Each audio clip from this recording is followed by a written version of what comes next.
Mission San Jose in the little city of Fremont, California. First of all, we are the 14th of the 21 California missions. We were founded June 11th, 1797 by Father Ferenz Francisco de Lesuen. So we are not a Father Sarah mission, but we are very important because we're one of the inland missions that were founded. 5 were done that year, and we are one of them. One of the reasons that Mission San Jose was founded is that the Indians, the Ohlone, that were living here were very peaceful Indians.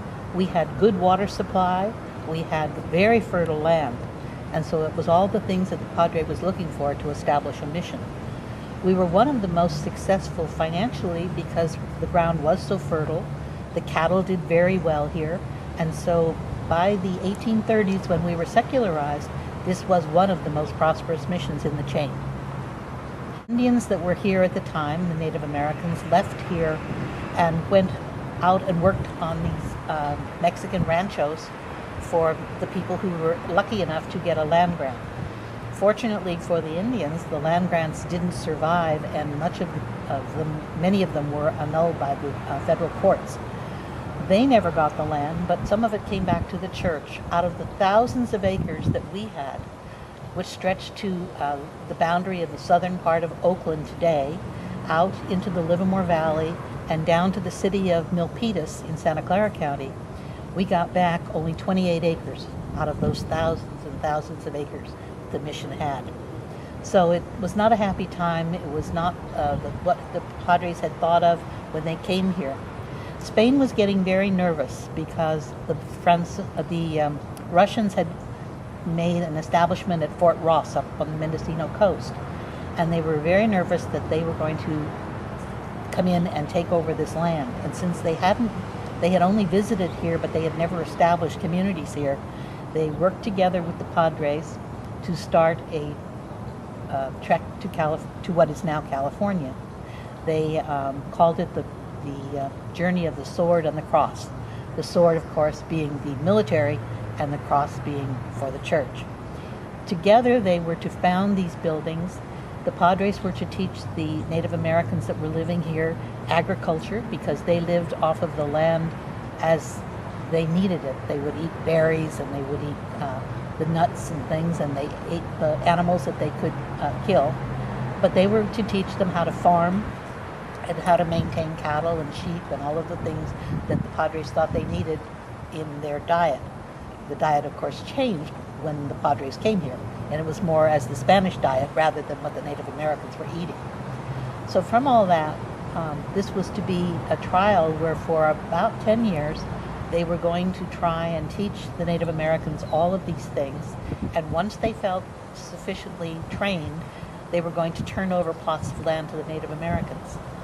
But along came Spain, and then Mexico came in, and they took over the land after the Spanish-Mexican War, and they decided that they wanted to capture all of the missions, and so they seized the property in the decree of secularization. When all of that happened, the only thing that was left in the hands of the church normally was the church building itself and the graveyard. Everything else was taken and was given to other people to use for whatever purposes they wanted to. In the mission building that is surviving today, which is now our museum, it was used as a store at one time. It provisioned the miners going up to the southern mines. It was also used as a hotel. It was used as private residence, so there were a lot of things happened to the building.